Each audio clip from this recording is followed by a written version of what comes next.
Hey, everybody. Welcome to another episode of That Early Childhood Nerd. I'm Heather Burnt-Santy, and today Richard Cohen is with me again. Hi, everybody. People love it when you're on. I get a lot of feedback when you're the Yay. co-host. Yeah, That's great. So we are gonna do, I should have verified this with you, I guess, before we started, because I think I know what quote we're talking about. So I think what we're going to talk about is this quote. It's from Playing to Get Smart by Elizabeth Jones and Gretchen Reynolds. I thought we were doing the one I saw on the men's room wall that said, "For a good time, call Heather." No, we're not doing that one? No, that's Nerd After Hours. That's a different podcast. All right. Call me back for that one. But yeah. I can do this one. And if by good time they mean like learning to knit or playing at a sensory table. Then sure, they could call me for that. Okay, yeah. Good. Okay, so right, anyway. The bathroom wall was right. Go ahead. Yeah, usually they are. Okay, so the quote is, making sure everyone does the same thing ensures both boredom and failure. There's no way to design a closed task that fits everyone, and if it's boring for children, it's often boring for the teachers too. Indeed. Yeah. Betty Jones and Gretchen Reynolds. Yep. Two of my former professors that I just adore and respect and bow down to. Yes. You're so lucky. Changed my life. Oh my gosh. Well, I just discovered this book like last fall. I think it was written in the late 90s. Mm-hmm. But I just discovered it. And so this is happening to me a lot, actually. I'm going back and reading lots of stuff that was published in the 90s in our field. And we still don't get it. Right. It makes me a little bit crazy. But this is one. So why is it so hard for people to move away from the idea of doing everything has to be done by all the people in early childhood? We have to have group activities and group things. Why is it so hard? Well, that is the question, isn't it?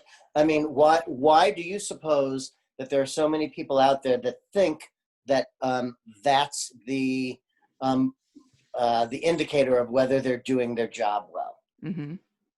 I mean, I can answer it, but I'm wondering what do you think? What's going through those teachers' minds that have them think logically that's the right way to do their jobs? Yeah. Well, I think two things that are very similar, but I think a distinction could be made. One, I think, is that so much of what we do is based on our own memories, and our own memories are usually middle elementary school.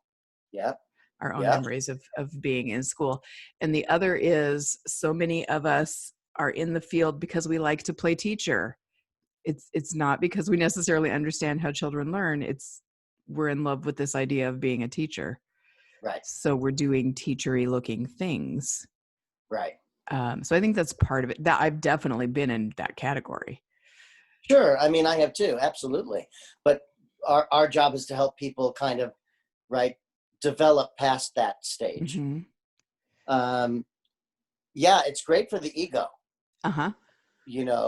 Being this teacher and imparting this wisdom and thinking that children are blank slates and it's my job to write on them. It makes my ego feel great. Yeah. But it lacks a complete understanding of the first years of life and what they really need to succeed, which is a grown-up in a position of service, facilitating their discovery. Right. That's beyond a whole lot of, first of all, there's such turnover in our field. We always have these new people coming into these low-paying jobs. Mm-hmm. So there's a tremendous number of people in our field that have never even thought about it any further than, I don't know, I thought I was supposed to teach letters, colors, and numbers and shapes. Yeah. Because that's what my job description says. And my boss wants to see me teaching. And so parents, they'll say parents want to see me teaching, and parents have those same kind of memories of what teaching and learning looks like. Yeah. So the turnover part of it is an interesting consideration because it's also really easy to train somebody into that kind of a system where, you're breaking in brand new teachers every 6 months. So having this model the schedule divided up like they typically are, and at activity time they all sit together and they all do this thing, and at story time they all sit together, it's easier to train that in a new person. Yes, I think. sure. If you think that that's your training goals, yeah, sure, they are easier to achieve. right. But even there's a flaw in the thinking if you think that's what you're supposed to be training them on. Yeah, onboarding could be a whole other episode, I think. Yes, how new we employee do orientation. Yeah. But also, I suggested you read that book, Growing Teachers, and I talked to you about how it's shaped that's also by Betty Jones, and it shaped my work, which is that everything we do, what we're talking about right now, onboarding adults, is a metaphor for what we do with young children. And there's a lot of people out there that think our job is to train young children. So it's not a surprise that a lot of us think our job is to train the adults to train children. Mm-hmm.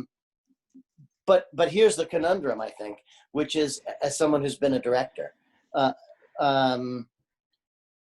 it's a business, and we want to provide the highest level of excellence in customer service. And so,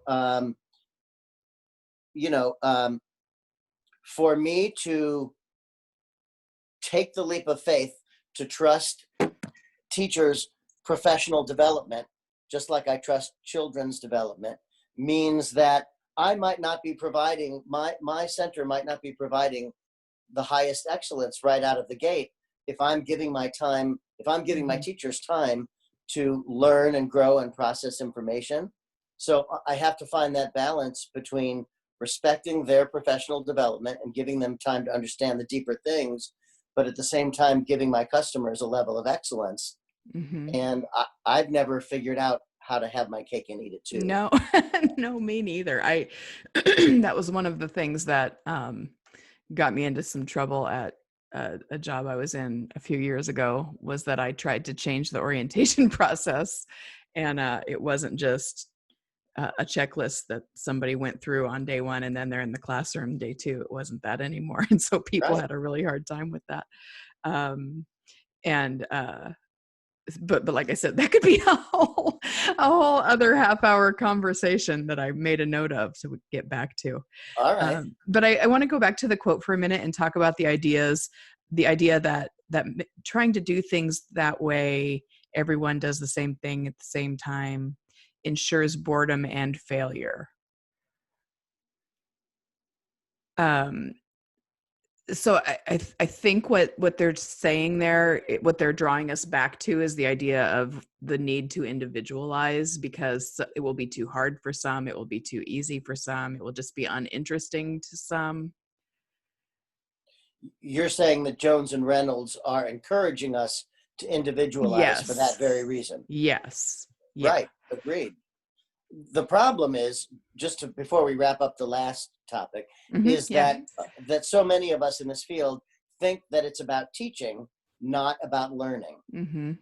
And when you refocus your thinking on your job as being about the children's learning rather than your teaching, it shifts the whole way you do your job. Because when you get that it's about their learning, then you sort of have no choice but to be drawn to individualizing it, to building relationships with each child, getting to know what's meaningful to them,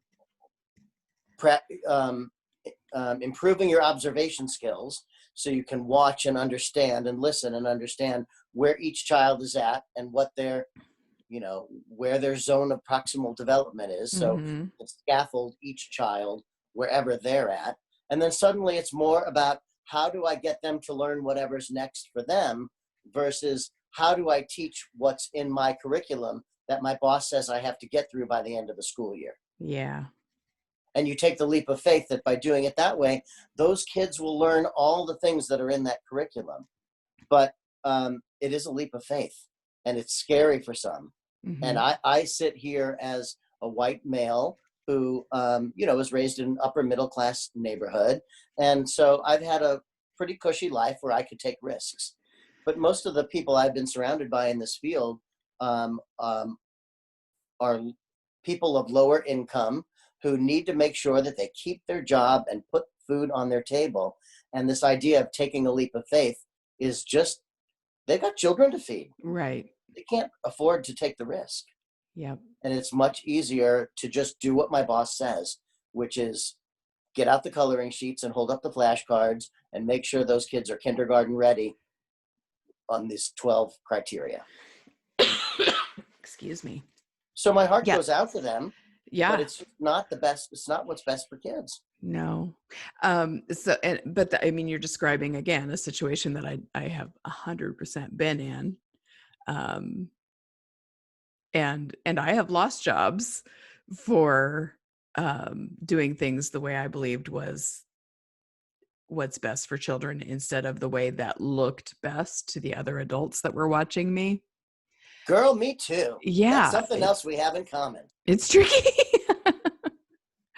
So, but you talk about a leap of faith. And the other piece of this then maybe is, if you're going to take a leap of faith, you have to really believe in what you're doing. So what about, there's people out there doing the work who don't believe what we're talking about is the best way. Right. So that adds a different layer of trickiness, because you might have one of each in a classroom with a group of children. One of each of what? Like a teacher who believes in the competence of children and the constructivist kind of philosophy, or the teacher who believes that they are the empty vessels who need to be filled. Yeah, I've been there too. Teacher. Yeah. I've been in those teaching teams where I'm with someone who's so philosophically different. Mm-hmm. What that triggers for me is what I've been thinking about recently. This Monday, I'm doing a keynote at a Montessori conference in New Jersey. And I've not had a whole lot of experience with Montessorians across my career. Mm-hmm. And the experiences I've had have not gone well. When I get up on a stage, a lot of those Montessorians, they don't like what I have to say. Right. And I've kind of never understood it. But I've been doing my research lately to prepare for this conference on Monday. And I sort of had a little epiphany, which is, as I've been digging into Maria Montessori's theories and her methods, it really, I don't agree with 100% of it, but mostly it's what we just call out there in the rest of the world best practice. Mm-hmm. But the difference is, for those Montessorians, is it's codified, it's organized, and they know that whoever they're working with is on the same page as them. And that experience that you and I were just talking about what happens if you're with a teacher whose, philosophy is different than yours, it's probably far less of a problem in a Montessori or a Reggio or a Waldorf environment where they know that the other person next to them has trained in the same method and speaks the same language and is going to follow the same procedures, mm-hmm. for better or for worse. But at least from a teamwork standpoint, that whole frustration that I've experienced my whole career kind of goes away. Well, that sounds lovely. I don't know that I've worked with wonderful people, but there's sort of always been an element of philosophical difference. I like that though. I like the back and forth. I learn from someone who believes something different from me. Uh-huh. Yeah. And I get really nervous with any organized frame of thought that people follow without their own critical thinking. Mm-hmm. That's about the most whatever way I can say it, but still respecting everybody. It was a very let's say diplomatic. How about diplomatic? If that's the word work for you? Diplomatic. Yeah. Yes. Also known as bless their hearts. Yeah. Yes. Bless their hearts, those Montessorians and Waldorfians and Reggio Emilians.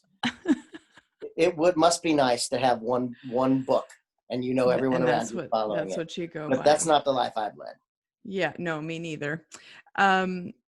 So do you have a tip? Do you have advice for people who are maybe either in a program where they feel like this, all the group all together all the time is what it should look like, Because this is where I struggled. This is, so, I mean, I have thoughts about it. I don't know that I have a great short answer about it, because I just can't, I haven't quite figured it out, other than to do what I want and see how long I can keep getting away with doing what I want, and having conversations with people about why I'm doing it that way. Well, here's where my mind goes to as I was thinking about what you just asked. I am not a fan. You know, I'm an old Bev Bossian from way back, and I'm damn proud of it. And she was such a nonconformist and a rebel, and I fancy myself that too. So, and yet I found myself for years in Washington D.C. in the heart of some of the ways of thinking that are so counter to that. And so what I'm getting at here is this world of data gathering that our field finds itself in and has been in for maybe a decade now. I'm no fan of such heavy reliance on data. But that said, becoming a keen observer of the children in your program and using some data gathering tool to do that, I would have to imagine would demonstrate to you that if you make everyone do the same thing, the data is going to show that they're not all learning what you would have expected to in the time you would have expected. And then you can stop and go, maybe I shouldn't be doing that. So, you know, I mean, maybe data does have value. We think the data is about children's developmental progress, but maybe we can use it to help wake us up to our teaching practices. Yeah. And am I making sense? Or I think you are. And I think you use the word data, which I hadn't thought about, but I guess what I'm trying to say is, if we can find a way to make what children are learning more visible, to recognize when they're not learning, that's where it starts. How do I want to say this? Because I had a conversation with a coworker who thought we were spending too much time in free play, and during free play, and I don't even do this anymore, but I used to, even during the free play parts of the day in the place I was, in the different interest areas, I would have activities sort of planned and available for them to do during that time of the day. And this coworker was shocked that I wasn't moving children through them all like stations. Yes. And she kept saying, well, how do you know that everybody's done that activity then? And it was really hard for me to explain. And finally, I just had to say, well, I don't, but I have to trust that if that's what they need to learn and explore today, that's where they're going to end up. And if they're not, then I'm going to look at where they are ending up and learn something different about that child. Which sort of wasn't very satisfactory for her. And yet for me, it is. I hear it as the perfect response. Well, thank you. Well, yeah, but I also think that we have to remind people to take the longer view. Because part of that leap of faith, let's see, how do I want to say this? Well, let's take it back to our old frenemy, Jean Piaget. Who had a whole lot to say that we can let go of half of, but right. half of it a whole lot to say based on watching 3 children in a very short amount of time. Right, on his living room floor. On his living room all floor. Human beings on the planet must be just like this. But okay, let's do a whole other episode. Yeah. On we can do a whole episode on knocking Jean Piaget. Add it to the list. He did have a lot of good stuff to say. Yeah. And he said, learning is discovery. So if learning is discovery, then it's not my job to teach you anything. It's my job to set up time and space and materials so that you have the possibility to discover it. And then there's that leap of faith again, which is, I may have created this lesson plan that hopes that you discover something about the weather or the initial sound of the letter B in bat or whatever it is, but it didn't happen this week. You didn't discover it. I put it out there for you, and I facilitated you up one side and down the other. But you didn't discover the initial sound of B. And I have to be okay with that. And I have to take the longer term view and go, okay, but I'm with this child for 10 to 12 months.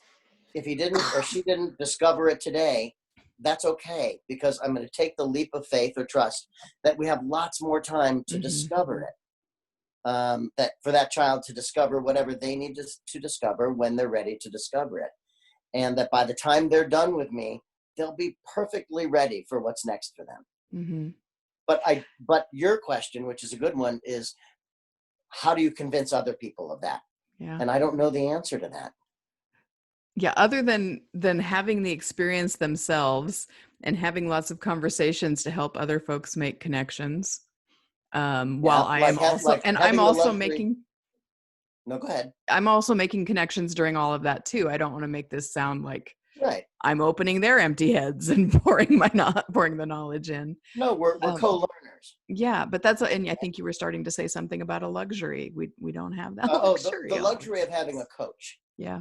I've gotten to serve in the role of coach in various classrooms. That's one of the ways in real time to help people notice, to help all those newbie teachers who are still processing all that information, to help them bridge theory and practice and say, see what just happened with that girl and how you responded. What do you notice about, do you think she learned through that? Let's look back on that handprint turkey activity you just did. What do you think they learned, and how can you tell that learning happened? Reading a textbook isn't going to do it. Listening to this podcast isn't going to do it. But a real life connection with someone like a mentor or a coach. I was just trying to think of, you asked, what is your advice? How can we do this? That's one thing that comes to mind. But most programs don't have the luxury of someone in that curriculum specialist position. Yep. That's exactly true. I recommend a lot a book called Coaching with Powerful Interactions that talks about a strength-based approach to coaching. And if it's a great book, and I really think it's valuable, but you can break it, condense it down into a nutshell. Sorry, my words aren't working. Condense it down into one thing, and it's in the moment saying, when you did whatever you just saw somebody do, it helped that child. And then, however you feel like it helped them, then they're going to be more inclined to do that again and again and again. It's not the same as catching them being good or praising them for being good, but it's giving them that really concrete in the moment. When you recognize that this activity wasn't working and you stopped and let him go back to the water table, here's, how that was valuable for that child, or here's what he learned about you or your relationship or activities. Then you can make those connections in a more authentic way, I guess. Excuse me. Yeah. It's a brilliant book, and you just did a great job of putting it in a nutshell. No, but still read it, guys, because it's good. And if you ever want to have another conversation just about coaching, we could talk about metacognitive coaching. Yeah, which is a whole other really cool way of helping teachers. You don't ask them, why did you just do what you just did with those kids? You say, what were you thinking right before you did that?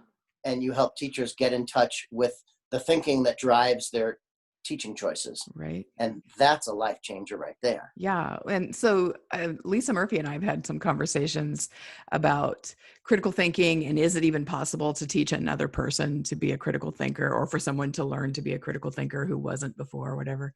And I think that's kind of what you're describing, is introducing elements of thinking through your process. Right. In a really accessible kind of bite-sized way. Right. Well, recently Teacher Tom just put out a blog about, is it even possible to teach anyone anything? And I sort of agree with him. The answer is no, which is why I've always thought of myself as a facilitator who takes that leap of faith. I can't guarantee that I can teach you anything or that you'll learn anything, but I sure as hell can set up a time and a space and have all the right things in place to create the best possible chance that you can discover something for yourself. learning's discovery, and I can facilitate that. Right. Through coaching an adult, or through, playing with a kid. But I can't ever guarantee that they will have learned anything. Mm-hmm. And so you mentioned ego earlier. It's something that I bring up into many conversations, teacher ego, excuse me, and my own ego. I always joke that I'm like a really intense combination of imposter syndrome and raging ego.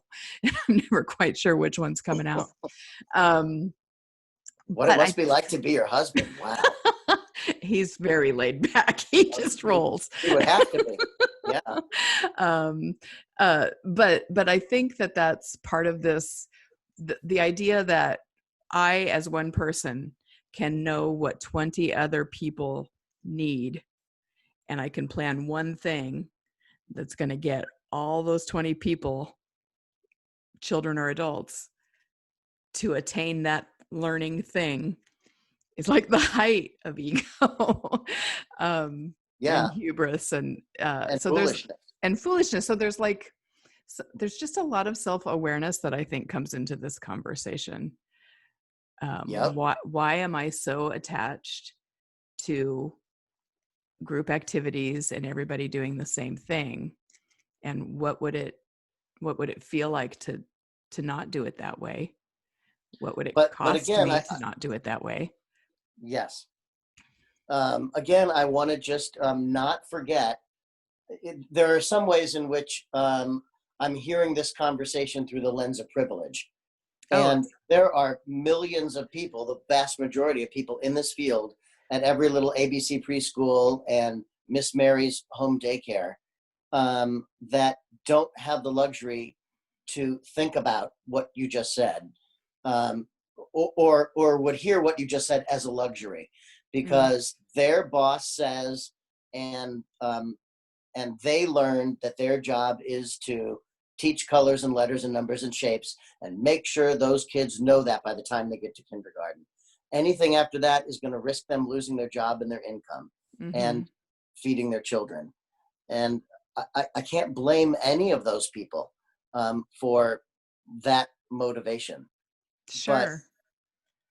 But I want to inspire them to take the leap of faith and know that if you're willing to risk it, the benefits are so much bigger for those kids and for you.